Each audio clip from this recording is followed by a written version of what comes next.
Bonjour à tous et bon lundi. Bienvenue à cette nouvelle semaine. Vraiment, c'est une semaine de victoire, une semaine de gloire. Moi-même, durant toute la semaine passée, j'étais focalisé sur notre championne.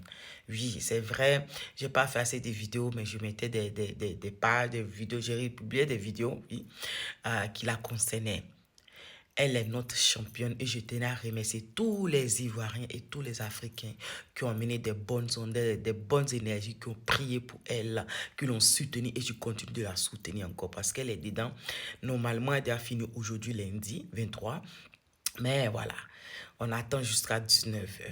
C'est déjà bouclé, les 120 heures sont déjà bouclées. Donc, elle est à la victoire dans sa main. Voilà. Sur ce, aujourd'hui, j'aimerais nous partager quelques points des potes spirituels. Vu que nous sommes en fin d'année, je vous parle toujours des potes spirituels, les 5 potes fondamentaux pour réussir sa vie. Je parlais des potes spirituels, des potes émotionnels, les potes familiales, les potes sociaux et les potes professionnels. Aujourd'hui, j'aimerais vous brosser un peu seulement des potes spirituels. Et c'est ce que j'aimerais vous partager. Les clés des potes spirituels qui vont nous permettre de réussir. Voilà. Donc, dans ça, je vais vous donner 2 à 3 points ou 4 points. Voilà. Ça dépend. Et donc, suivez mon regard. Regardez la vidéo jusqu'à la fin. Vous aurez des pépites pour pouvoir prier pour l'année 2025 ou vous allez vous vraiment saisir ces paroles pour pouvoir vous interpeller Dieu, pour pouvoir cautionner Dieu sur ces paroles afin que vous êtes dans vos réalisations. Donc, c'est parti. Pour le premier point, nous allons voir la porte spirituelle. La porte qui nous permet d'avoir accès au monde spirituel et au monde visible. Parce que c'est le spirituel qui régit le physique. Donc, nous allons voir l'importance et qu'est-ce que nous avons besoin pour pouvoir avoir accès au monde spirituel et au monde visible. Le monde invisible et le monde visible. Le premier point de cette porte-là, ou la première clé de cette porte-là pour ressusciter cette terre, c'est Dieu. C'est le Seigneur Jésus-Christ. Voici le passage que je vais vous donner pour vous amener à ça. Genèse 28, verset 17 dit. Alors, il dit, Genèse 28, verset 17 dit, il eut peur et dit que ce lieu est redoutable. C'est ici la maison de Dieu. C'est ici la porte des cieux. Amen. Nous venons de lire là, c'est la vision de Jacob lorsqu'il fuyait son frère. Durant la nuit, il a fait un songe et il a vu les portes des cieux s'ouvrir, une échelle qui reliait le ciel et la terre.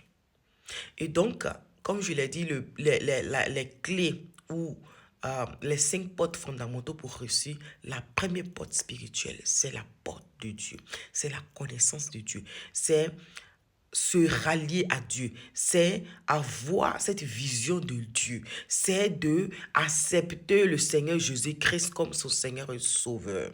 D'ailleurs, il dit dans Jean 10, 10, allons lire. Jean 10, verset 7 à 10, il dit, Jésus leur dit encore, en vérité, je suis la porte des brebis. Donc, lui, il est la porte des brebis. Tous ceux qui sont venus avant moi sont des voleurs et des brigands. Mais les brebis ne les ont point écoutés. Je suis la porte. Si quelqu'un entre par moi, il sera sauvé. Il entrera et il sortira et il trouvera des pâturages. Dis-moi amen, amen, amen. Verset 10. Le voleur ne vient que pour dérober, égorger, détruire. Moi, je suis venu afin que les brebis aient la vie et qu'elles soient dans l'abondance. Amen. Ajoutons le verset 11. Il dit, je suis le bon berger. Le bon berger donne sa vie pour ses brebis. Amen. Comme vous venez d'entendre, on vient de lire Genèse 28, verset 17, on a lu Jean 10, verset 7 à 11, que nous avons compris que la première porte que nous devons comprendre, la porte spirituelle, c'est la porte de Dieu. Et je vous ai fait comprendre que Jacob, quand il était couché, l'échelle qui reliait le ciel et la terre, c'était, c'est-à-dire le passage dans le monde invisible et le monde visible. Ça, c'est une révélation que je vous donne gratuitement. Saisissez-le et priez pour que Saint-Esprit ouvre vos yeux sur cette dimension de la compréhension de cette parole-là pour vous, pour 2025, afin que vous ressuscitez.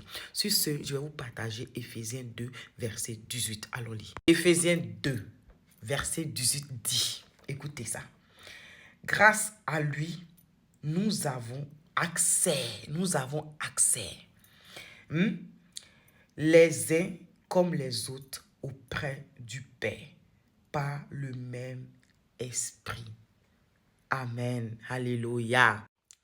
Donc, comme vous avez vu, je viens de lire Éphésiens 2, verset 18 qui nous fait comprendre que grâce au Seigneur Jésus-Christ, nous avons accès au Père. Donc, qui dit accès parle de porte. Donc, le fait de se rallier à Dieu, le fait de s'approcher de Dieu, le fait de chercher la porte de Dieu, déjà, ça nous donne accès. Hein?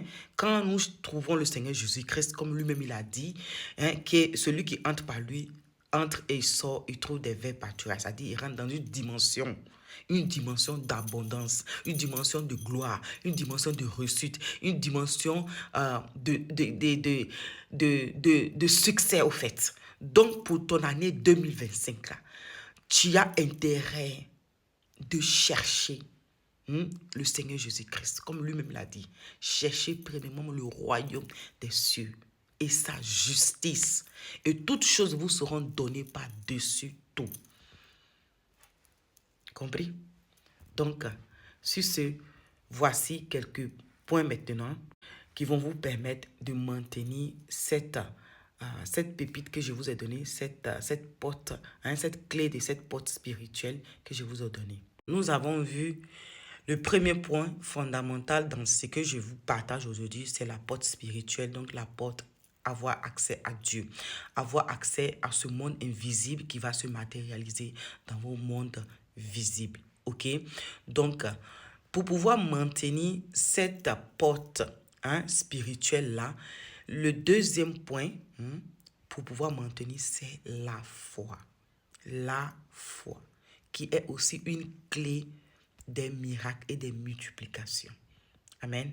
Pour pouvoir maintenir cet accès de la porte spirituelle à travers le Seigneur Jésus-Christ, nous allons le maintenir à travers la foi. La foi qui nous fait comprendre dans Hébreux 11, verset 1 qui dit « La foi est une façon de posséder ce que l'on espère et un moyen d'être sûr de réaliser ce que l'on ne voit pas. » Oh, c'est merveilleux. C'est merveilleux. Waouh. Ce que l'on ne voit pas. Donc, c'est une manière de prendre déjà ton héritage spirituel dans le monde invisible et l'amener en matérialisation dans le monde physique à travers la foi. Dis-moi amen. C'est fort. Le deuxième point ou le troisième point, c'est la connaissance et la sagesse. Et pour cela, vous allez aller me lire Proverbe 1. Voilà. Parle de le commencement de la sagesse, c'est la crainte de Dieu. Voilà. Allez-y chercher ça et méditez sur ça aussi. Et en plus, le troisième ou le quatrième sinon, c'est la gratitude. Donc, être reconnaissant, reconnaître Dieu dans tout ce que nous faisons, de reconnaître Dieu pour ce qu'il est, pour l'aide qu'il nous amène, c'est-à-dire rappeler ses hauts faits, sa bienveillance envers nous. Et pour cela, vous allez me lire aussi Ésaïe 63, verset 7. Vous allez me lire ça. C'est une manière de manifester ce que Dieu a déjà fait pour toi et lui rappeler afin qu'il fasse encore de plus. Amen. Donc, sur ce, on va se laisser. Je vous amène des bonnes zones. Et puis, je déclare le psaume 24. Portes, élevez vos linteaux. Que les portes éternelles élèvent les linteaux sur vos vies, afin que vous ayez accès à Dieu.